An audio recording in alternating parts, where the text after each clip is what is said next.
Bonjour les étoiles et bienvenue dans cette nouvelle capsule. Donc si on est ici aujourd'hui, c'est pour parler EFT parce que c'est vrai que c'est une technique que j'utilise de plus en plus. C'est la technique de libération émotionnelle qui est pour moi une des plus puissantes, une des plus aidantes, une des plus libératrices parce que vraiment oui c'est une technique de libération émotionnelle, donc on libère des choses qui sont comme des fichiers ouverts dans notre grand ordinateur central, dans notre mémoire, dans notre cerveau. Quand on vit des périodes où on a eu des petits traumas, des souvenirs douloureux, des événements clés, moi je parle souvent d'événements clés parce que ce sont ces événements clés qui nous ont marqués, qui nous ont créé des systèmes de protection, qui nous ont créé des croyances limitantes au sujet de la vie, au sujet des autres. Et de ces événements clés, eh bien, il arrive parfois qu'on les a comme enfouis ou il a fallu qu'on traverse notre vie comme on a pu, il a fallu qu'on avance. Et puis, ma foi, il y a des événements qu'on a relégués de côté, mais que lorsqu'on s'y connecte à ces événements-là, en fait, ils génèrent encore de l'émotion, ils génèrent encore quelque chose qui nous empêche d'être bien. Alors, j'avoue que des fois, c'est complexe de savoir d'où ça vient et pourquoi j'ai certains comportements. D'où l'utilité quand même d'être accompagné et puis de pouvoir aller ensemble découvrir d'où ça vient, d'où viennent certaines façons d'agir ou certaines réactions. Et on ne sait pas trop pourquoi on a ça et on ne sait pas non plus quelle est la croyance ou les croyances limitantes à ce sujet. Ben oui, on est complexe, je sais, les êtres humains, on est complexe. Mais l'EFT, c'est Emotional Freedom Technique. Ce sont des techniques donc de libération émotionnelle. Mais il faut savoir quand même que nos amis les Chinois, ça fait 5000 ans qu'ils nous parlent de méridiens, que nous avons un mouvement énergétique dans notre corps qui est constant, qui nous traverse en permanence, qui est emprunté par les chemins qui sont ces fameux méridiens. Et quand on utilise le FT, en fait, on parle de psycho-énergétique parce qu'on travaille avec le mental et on travaille avec le corps. Et pour le coup, on va tapoter en fait certaines zones qui sont des points d'entrée et des points de sortie de ces fameux méridiens. Alors, je ne vais pas vous raconter d'où ça vient, mais c'est vrai que l'histoire, elle est intéressante de quand est-ce que l'EFT et comment elle a été découverte, cette technique. Je passerai de cette histoire. Intéressez-vous à Jean-Michel Guret, qui est le grand ponte pour moi de l'EFT et qui a son école française d'EFT qui parle très bien de ça. Et peut-être ça fera encore des compléments et ça, c'est tant mieux. Pour moi, ce qui est important, c'est qu'on regarde ensemble, finalement, si je pouvais utiliser cette technique moi à la maison, comment je dois faire? Parce que j'ai beaucoup de personnes qui viennent le faire avec moi, on accompagne, mais c'est toujours beaucoup plus aidant et ça consolide un travail, de le continuer chez soi, que vous puissiez être autonome et que vous puissiez le continuer à la maison. Mais pour ça, j'ai quand même c'est pas une mise en garde, mais c'est un peu quand même une lucidité qu'il faut avoir par rapport à un travail qu'on doit faire chez soi. N'utilisez pas du traumatique, du trop lourd, du complexe pour alléger une problématique. Non, utilisez quelque chose qui est du basique, quelque chose de très simple. Alors aujourd'hui, si vous voulez, pour qu'on puisse faire ensemble se faire une idée de comment se préparer une séance et quels sont les points clés et les étapes à suivre pour préparer une séance. On part sur une thématique qui va englober, on va dire, presque tout le monde. Pourquoi pas l'argent, voilà. Parce que si je commence à parler de poids, de nourriture, de gestion du poids, on est dans du profond. On va venir sur quelque chose des fois qui déstabilise tout seul. Si je parle de stress, d'anxiété ou je ne sais trop quoi, de manque de confiance en soi, de nouveau, on part sur du profond. J'aimerais qu'on puisse mettre en place une séance qui soit déjà légère. Ce qui est pour le profond, ce qui est le travail de l'enfant intérieur, des blessures profondes en lien avec l'éducation, en lien avec le vécu qui parfois est difficile, c'est franchement mieux d'être accompagné parce que, en plus, moi, le travail, je le fais avec vous. Donc, ça veut dire que je suis en lien avec la personne quand on fait ensemble. Donc, je peux aussi aider, je peux cadrer, je peux aussi réagir quand il y a... Parce que des fois, on a des abréactions. Ça veut dire il y a il y a le système qui réagit, donc il y a l'émotion qui se libère, et puis on peut avoir des surprises, d'avoir de grosses émotions qui sortent. C'est mieux d'être accompagné. Donc là, on utilise l'argent comme thème.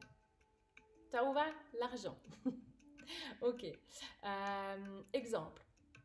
Je dépense trop d'argent. J'arrive pas à mettre des sous de côté. J'ai toujours des sous à droite à gauche. J'achète soit pour me faire plaisir, soit pour je dois payer mes factures et puis je me rends compte qu'à la fin du mois, j'ai jamais assez d'argent. Ok. Donc ce qu'il faut faire en premier lieu, c'est déjà, si vous vous référez à cette problématique de j'aimerais bien avoir des sous de côté. Et pour moi, c'est un problème de mettre tout le temps de l'argent à droite à gauche. Je dépense mes sous et j'en ai pas assez à la fin du mois.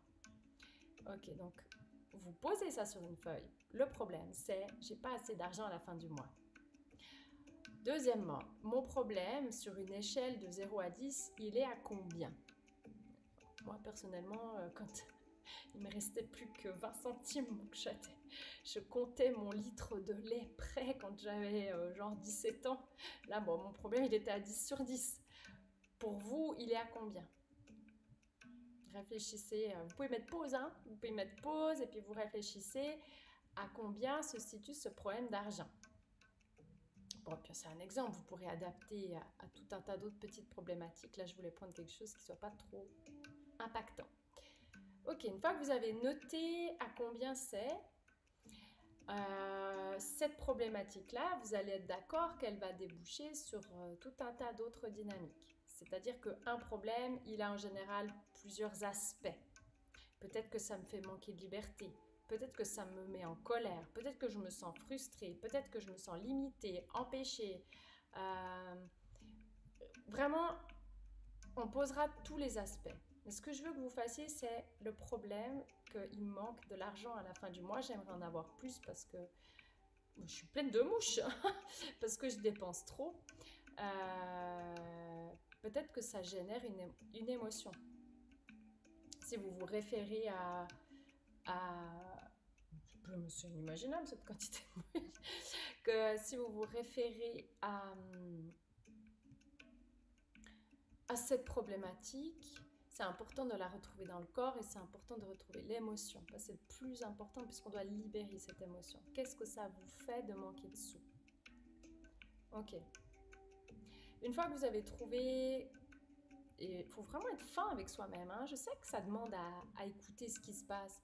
Mais je vais vous dire, hein, chaque fois qu'on a un problème, il y a un court-circuit énergétique quelque part. Hein. C'est pour ça qu'on utilise l'EFT aussi. C'est pour réactiver là où il y a eu un court-circuit, puis il y a quelque chose qui circule plus bien. Et une émotion qui est négative, elle vient impacter notre circuit énergétique. Hein. Elle vient l'empêcher de circuler bien. On n'est pas bien quand il y a une émotion qui est bloquée. Donc c'est où cette émotion? C'est comment cette émotion? Est-ce que ça me fait une petite oppression? Est-ce que ça me fait un petit blocage, un verrou dans le plexus solaire? Est-ce que j'ai un petit nœud dans la gorge? Est-ce que je ressens une émotion de tristesse, de découragement, de lassitude? C'est quoi mon sentiment? Apprenez à vous écouter. Ok. Une fois que vous avez trouvé où ça se situe dans le corps et commencé émotionnellement, on peut commencer à faire nos tapotements. On fait des rondes. Donc en EFT, vous avez toujours phase 1, la phrase d'installation. C'est une phrase qui est toujours de l'ordre de type « même si je m'aime et je m'accepte totalement ». Alors ça, c'est modulable. Je m'aime et je m'accepte totalement. Apprenez la technique déjà, basiquement parlant. Pour les personnes qui disent « mais moi, je m'aime pas », je m'aime et je m'accepte de plus en plus. Ou juste, je m'accepte tel que je suis. Choisissez la formule qui vous convient le mieux. Mais on fait ensemble la ronde et puis comme ça, vous voyez comment ça se passe. En général, pour faire la ronde, on doit se connecter à l'émotion de « j'ai jamais assez d'argent pour me faire plaisir. Je n'arrive pas à mettre de côté ». C'est soit j'arrive pas à me faire plaisir, soit je dépense justement trop et j'ai jamais de côté d'argent, donc ça me met insécure. Donc on se situe où c'est, on reste connecté à où c'est, d'accord? Vraiment, c'est important. Restez concentré où ça se trouve. Puis vous avez vu, vous avez le point karaté ici, hein, le tranchant de la main. Donc le tranchant de la main, moi j'utilise les 4 doigts pour être sûre d'être vraiment sur ma zone, la zone exacte. On tapote sur le tranchant de la main. Et puis si on met cette phrase d'installation, ça peut donner quelque chose du style. Même si... Oh, j'enlève ça. Même si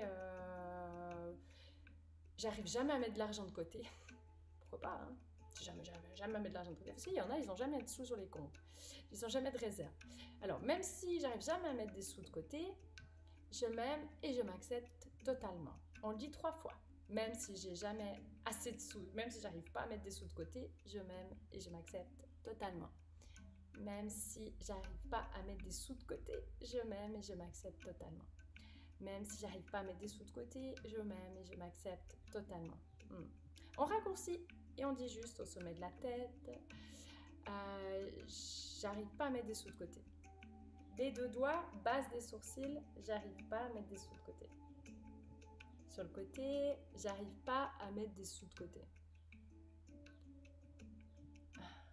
J'arrive pas à mettre des sous de côté, c'est sous les yeux, vous avez vu, il y a un os là-dessous, vous allez le sentir, j'arrive pas à mettre des sous de côté. J'ai jamais d'argent de côté. On peut moduler, parce que sinon on s'embête, hein, on a tout le temps les mêmes. Donc j'arrive pas à mettre des sous de côté. J'ai jamais d'argent de côté. J'ai jamais de réserve. Ouais. J'arrive pas à faire des réserves au cas où. Ouais, j'arrive pas à me projeter dans le futur. C'est peut-être ça aussi, hein. Les coins des doigts. Les 2 doigts, vous tapotez le coin du pouce là. J'arrive pas à mettre des sous de côté. J'arrive pas à mettre des sous de côté. J'arrive pas à mettre des sous de côté. On fait pas l'annulaire parce qu'on le fait dans l'autre sens et ça va pas. Donc en général, on fait juste le majeur et le petit doigt. J'arrive pas à mettre des sous de côté. Ok. Et on arrête. Moi, je vais toujours faire une grande inspiration et je fais poser le truc. Jusqu'à ce qu'on ait un autre même si qui vient. Avant de poursuivre la suite de ce problème que j'ai jamais de sous de côté, vous avez une gamme complète, mais moi je la fais pas tout le temps, je la fais en première instance et après je fais pas la gamme complète, c'est la gamme des 9 points. Donc la gamme complète, vous avez vu, il y a une rigole entre l'annulaire et le petit auriculaire là. Ici vous pouvez tapoter et puis vous concentrer sur la sensation que ça vous fait de jamais avoir assez d'argent sur le compte ou de jamais avoir de sous de côté. Vous restez concentré. Ok. Vous fermez les yeux.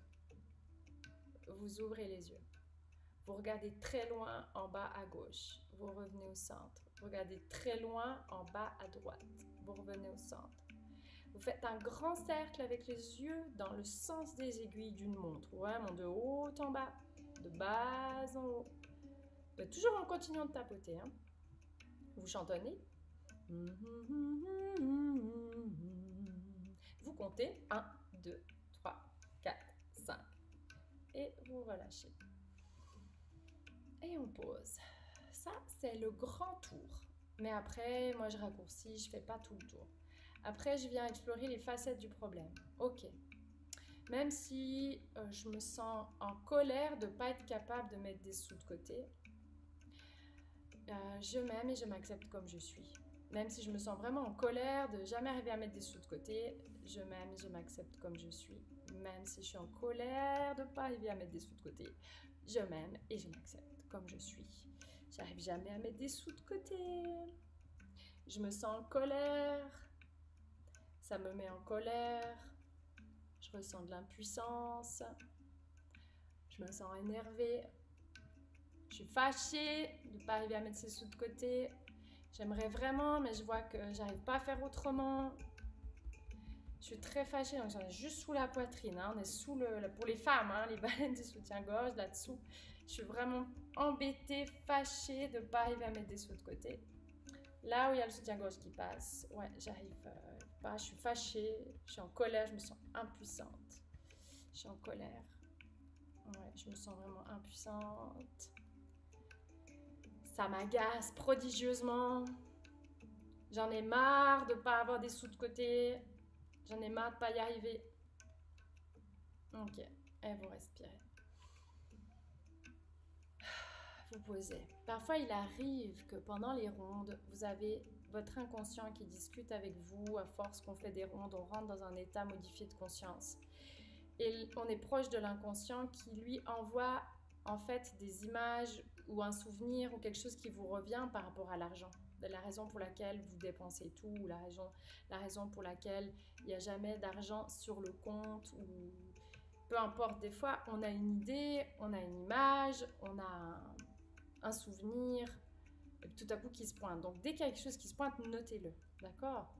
Mais continuez d'explorer toutes les facettes de ce... Mais c'est pas possible, c'est mouche. Continuez d'explorer toutes les facettes de cette problématique. Donc, qu'est-ce que ça peut générer? Ben, j'ai l'impression que je vis pas. Ben ouais, j'ai jamais de sous, que je manque d'argent. J'ai l'impression que je passe à côté de ma vie, quoi. Hein. J'ai l'impression que... Ouais, je me sens pas libre, en fait. Je suis pas libre et je me coupe des plaisirs de la vie. Ok. Allez, on y va sur une phrase d'installation. Ben, même si j'ai l'impression que je me coupe des plaisirs de la vie, que je dois tout le temps faire attention, je m'aime et je m'accepte telle que je suis. Ouais. Même si j'ai l'impression que je me coupe des plaisirs de la vie, je dois toujours faire attention, je m'aime et je m'accepte comme je suis. Même si j'ai l'impression que je me coupe de la vie et que je dois toujours faire attention, je m'aime et je m'accepte comme je suis. J'ai l'impression de me priver tout le temps, je me prive, je dois faire attention, ça m'énerve de devoir faire attention, je me coupe de certains plaisirs, je manque de liberté, j'ai l'impression que j'aurai jamais assez, ouais, j'aurai jamais assez, je vais jamais y arriver, je suis pas capable de mettre des sous de côté, de toute façon à quoi bon, je vais jamais être capable. Je sais pas si je vais y arriver, je sais pas si je vais être capable. Peut-être que je me fais pas assez confiance. Et je me sens fâchée, je suis fatiguée de ne pas avoir accès à tous ces plaisirs. Ok. Alors, je fais pas tout. Vous notez ce qui vous vient. Là, on est sur la thématique de l'argent. Vous notez ce qui vous vient. Peut-être que vous vous sentirez triste. Donc, vous faites même si je me sens triste. Je m'aime et je m'accepte comme je suis. Peut-être que vous vous sentirez impuissant. Vous pouvez faire même si je me sens impuissant, impuissante. Je m'aime comme je suis. Peut-être vous pouvez noter, c'est possible, des fois on se dit j'ai l'impression que je ne mérite pas. Que j'ai pas le droit de me faire plaisir, que c'est pas bon d'avoir accès à ces plaisirs. Enfin, vous verrez que ça va ressortir un petit peu toutes ces croyances que vous avez vécues quand vous étiez enfant dans l'éducation par rapport à l'argent. Si vous aviez des parents riches ou des parents pauvres, c'est bien différent. Si vous aviez des parents qui disaient que c'est dur, là, il faut en baver pour gagner sa vie, que la vie c'est difficile, qu'il faut beaucoup travailler, que l'argent ne tombe pas du ciel. Référez-vous à toutes ces croyances limitantes que vous avez notées et faites vos rondes avec ces croyances aussi pour les libérer. Après, moi, ce que j'aime bien faire, c'est que une fois que j'ai trouvé tous ces fondements-là, toutes ces bases que je viens de vous transmettre, j'aime bien faire des rondes où j'installe du positif. Bon, c'est important, c'est pas que j'aime bien le faire, c'est qu'il faut le faire. C'est important d'installer ensuite du positif. Comprenez bien qu'on vient installer des nouvelles croyances. Ok. Si je me dis que je suis une personne économe, mais non, de bleu, incroyable. Je pense que j'ai laissé la fenêtre ouverte trop longtemps. C'est impressionnant la quantité de mouches qu'il y a. Ok, je suis désolée de vous embêter avec mes mouches en partageant live ce que je vis, mes étoiles. Je pourrais faire de l'EFT même s'il y a trop de mouches autour de moi. qu'est-ce que je voulais dire? Donc, référez-vous à des croyances positives, parce que c'est ce que je vous disais, c'est si je me dis je suis une personne économe mais que c'est pas du tout le cas, vous êtes d'accord que ça va vous faire réagir. C'est un petit peu comme si votre cerveau, si on le mettait en extérieur, il vous dirait mais t'es en train de te foutre de moi. T'es pas du tout une personne économe. Ça fait réagir dans le système. Et par chance, on peut installer des croyances positives avec le l'EFT. Donc, même si jusqu'à présent, j'ai pas réussi à mettre de l'argent de côté, aujourd'hui, je choisis d'être capable de devenir une personne économe. Ouais, et puis on le dit 3 fois. Je deviens une personne économe. Donc là, on arrête de dire dans le négatif. Une fois qu'on a fait tous les aspects de la problématique, on vient explorer le positif. Et le positif, ben, c'est je deviens une personne économe, je suis capable d'arriver à être économe, je suis capable d'avoir des sous de côté, j'aimerais vraiment avoir de l'argent pour me faire plaisir, je suis capable de mettre des sous de côté, je vais y arriver, je suis à la hauteur, je suis fantastique, je vais tout faire pour mettre des sous de côté, je me sens capable, je suis capable, je suis à la hauteur, etc. Donc il y a vraiment une notion de positif à la fin qui vient s'installer. Vous faites même 2 ou 3 rondes jusqu'à ce que vous sentiez que si par exemple vous êtes d'accord dans le problème, je vous ai demandé de noter sur une échelle de 0 à 10 à combien il était votre problème. Peut-être à 5 ou à 6 ou à 7, ça c'est le problème. Mais maintenant, la croyance, ben, il faut qu'elle soit à 10. Ça veut dire que j'y crois pas du tout. C'est à 0. Si je me dis je suis une personne économe, bah, j'y crois pas du tout, c'est à 0. Vous faites le nombre de rondes nécessaires jusqu'à ce que ça soit à 10. Comprenez bien que ça doit être à 10. Il faut que cette croyance, elle soit une certitude. Il faut que ça soit posé pour vous, mes chouchous. Il faut que ça soit posé. Il faut vraiment vous dire, ben, quand je dis ça, ouais, ça me fait du bien. J'ai plus mon cerveau qu'en train de dire, tu te fous de moi. C'est bon, c'est intégré. J'y crois, je suis une personne économe, je suis capable d'arriver à mettre des sous de côté et vous pouvez transmuter ça pour d'autres problématiques qui ne sont pas celles de l'argent. Hein. On comprend bien que là, je vous ai donné un exemple qui ne soit pas trop impactant, qui touche peut-être beaucoup de monde malgré tout parce que la dynamique de l'argent, elle touche à tout le monde. On a tous des croyances des fois limitantes au sujet de l'argent, donc je vous ai posé un bon thème. Donc dans le positif, vous pouvez dire je suis capable de devenir une personne économe, je crois en moi, je crois dans mon potentiel, je crois dans mes capacités, j'aime bien mettre de l'argent de côté, ça me fait du bien de me sentir en sécurité. Comme ça, tout ce que je dis, si vous avez besoin de mettre des pauses, vous avez besoin de noter, ben notez, prenez vraiment des notes, mettez en avant ce que vous avez besoin pour vous, ce qui vous touche à vous dans vos problématiques liées à l'argent. Et vous notez tout ce que je dis, hein. Ça c'est important, comme ça vous pourrez le récupérer plus tard dans la suite d'un travail. Et rappelez-vous, choisissez quelque chose de simple, choisissez quelque chose qui soit pas trop impactant, que vous savez que vous pouvez le travailler tout seul, que vous allez commencer à explorer ces rondes, à retrouver un problème qui est assez récent.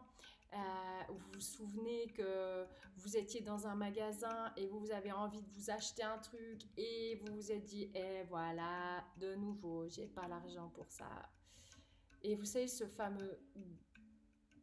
Hein, tu sais, là, ce truc de, ben, j'ai pas pu m'acheter, me faire plaisir, la frustration. Ben, référez-vous à un souvenir comme ça, partez sur du simple. Après, vous verrez que petit à petit, bien sûr, on revient sur des dynamiques d'enfance, parce que ça vient de l'enfance, bien sûr que ça vient de l'éducation. La façon dont j'ai vu mes parents gérer l'aspect financier, la façon dont je les ai entendus parler de l'argent, ben, ça m'a impacté dans ma vie d'adulte. Mais on peut déjà commencer par scier les premiers souvenirs qui nous ont impactés avec ce manque d'argent, ces moments où on n'en avait pas assez, ces moments où on aurait voulu, on n'a